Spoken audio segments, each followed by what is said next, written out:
Hello, my beautiful fragrance family. Dustin here, fragrance fan. Go ahead and do me a solid and click that like, comment, and subscribe. And don't forget to hit that bell notification. And I'm just going to keep on giving you guys these budget-friendly fragrance reviews. That $40-ish and $100 range. Most of these are way less than that. And a good number of these you can find at your local rack stores. And just real quick, I don't want to talk about this fragrance, but I do for a quick second.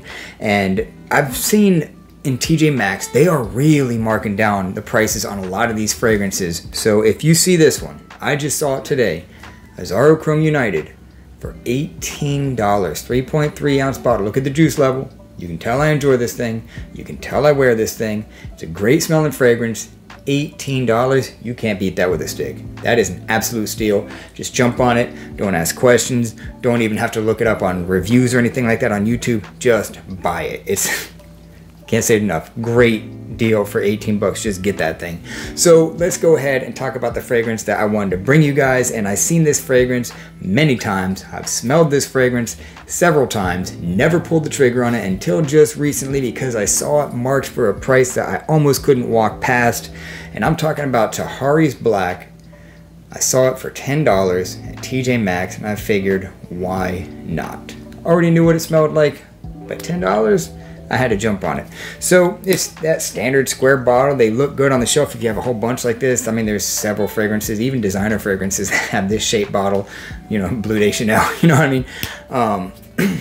Cap seems like it's gonna be one of those kind of caps that just fall off eventually in that position. But for now, it's okay. I wouldn't pick it up by it. And the atomizer itself is pretty satisfying.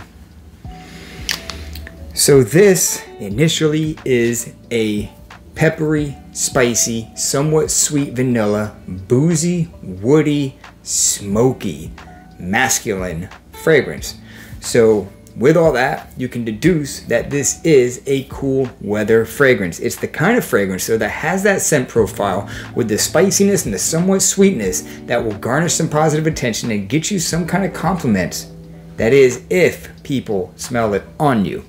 The projection at first seems like it's going to be really good. It seems like it's going to have some staying power, but the only problem with this fragrance is it just, on me, doesn't last too long. I could see some of you guys getting great performance out of this thing because it just seems like it's going to have that kind of staying power with the masculine, rum, spicy, woody, leather, vanilla, smooth, kind of a little bit of a creamy vanilla in there with some dusty, like, dustiness, not on the vanilla side, the dustiness, but there's like a dustiness, like an earthy dustiness in this thing. Spicy kind of a fragrance.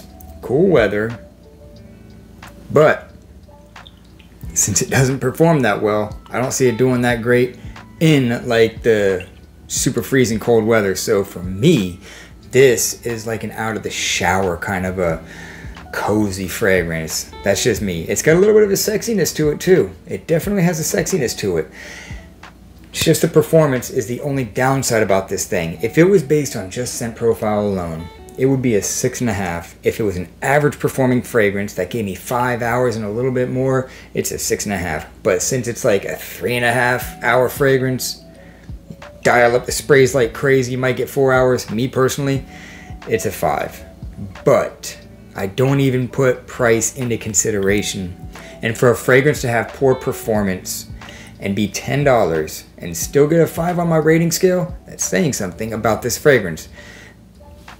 I couldn't tell you why I haven't pulled the trigger on this thing. Maybe it's because I have some fragrances that are similar to it, like Alfa Romeo Black, but the difference is this has that sweet vanilla, which I kind of like it a little bit better, but Alfa Romeo, I think, or Romeo, however you want to pronounce it, I think performs a little bit better than this one. But this is a little bit of a sexy fragrance. So mostly the main players in this are the spicy, woody, rum, smoky, sweet vanilla. In order, that's kind of what you're going to get. It's a little bit dry too. Dry and dusty. Dry and dusty, spicy, leather, rum, boozy. Hints of some like fir. Hints of some evergreen kind of greenage going on in there, just hints of it. So it's a mature fragrance, it's a masculine fragrance, it's a little bit classy, a little bit sophisticated. So if this, again, if it lasted longer, it'd be great for like business meetings and stuff like that, because it is a good fragrance to be dressed up. So I know, I keep on going on about the performance. It's an eau de toilette. And some of y'all might get good performance, you know?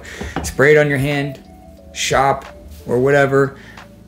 Go get something to eat and make your decision, because you'll see after about 30 or 45 minutes if it's going to last, because after 30 or 45 minutes, that's when it really starts dialing back on me. So yeah, I just really wanted to bring this thing out there, let you guys know what I thought personally about Tahari Black. I really haven't seen any reviews on this. I think I had a long time ago, so I'm not influenced by any of that. And even if I do see them, I try not to be influenced regardless. I try to make my opinions as honest as possible. And scents are subjective, they're not objective, right? So that's my final thoughts on Tahari's Black. With that, I'm out. Y'all be blessed. Take care of yourself always, and until next time.